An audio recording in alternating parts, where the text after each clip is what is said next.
Саламатсыздарбы оқушылар, 6 сынып математика оқулықтағы 1288 есептен бастап шығарылуын көрсетейін.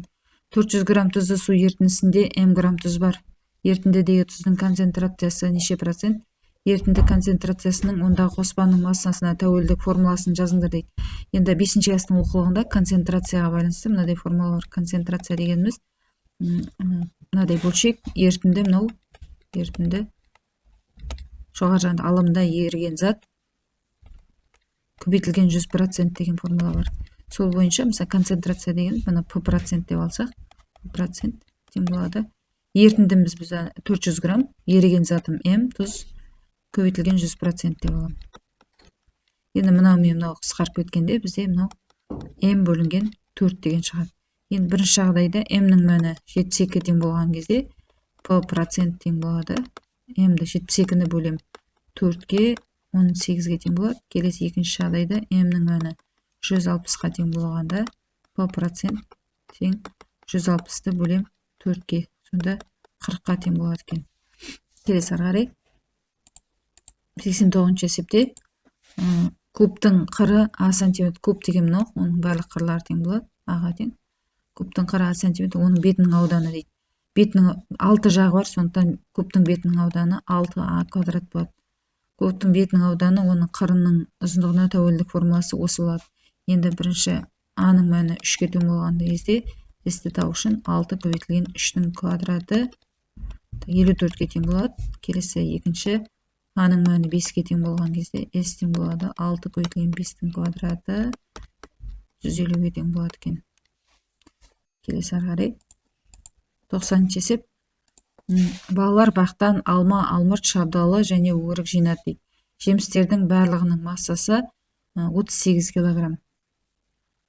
Алма, алмұрт, шабдалы және өрік. Бұлай деп алайық. Барлығының массасы 38 килограмм.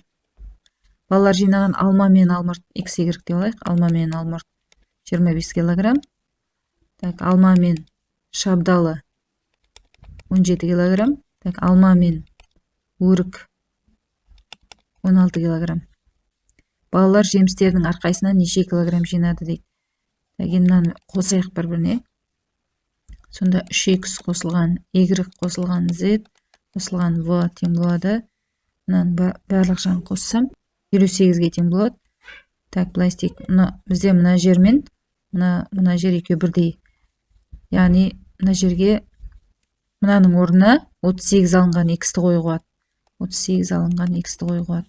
Сонда 3x қосылған 38 алынған x тең болады 58 деген теңдеу шығады.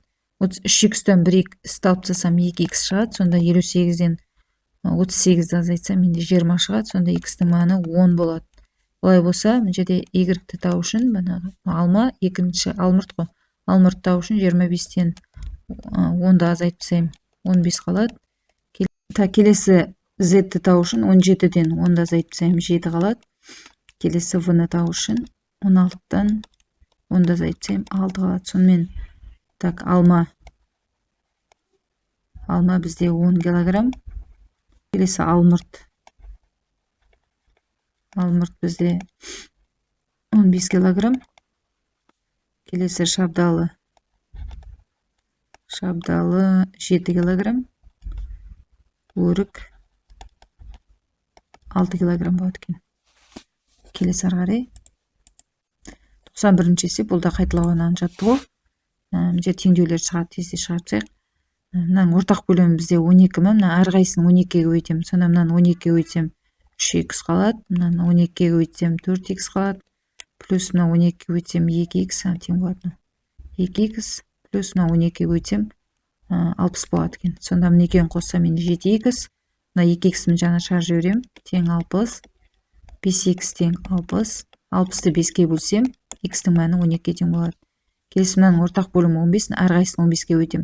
Мынаны 15-ге көбейтсем 5, ол мына 2-ге көбейтіледі де 10x болады.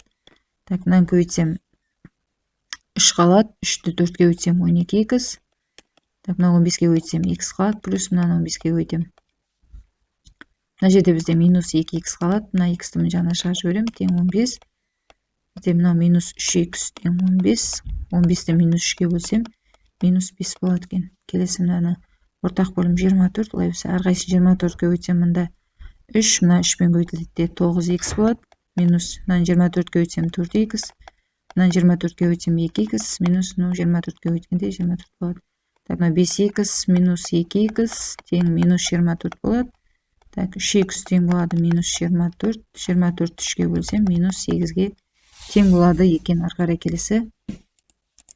1292 есеп. Банкке айына 3% жай процентті өсіммен 7 миллион теңге ақша салынды. Банкке салынған ақша n айдан соң неше теңге болды. Так, айына 3% өсіммен болса, 7 миллионның 3%-ін тауып алайық бірінші.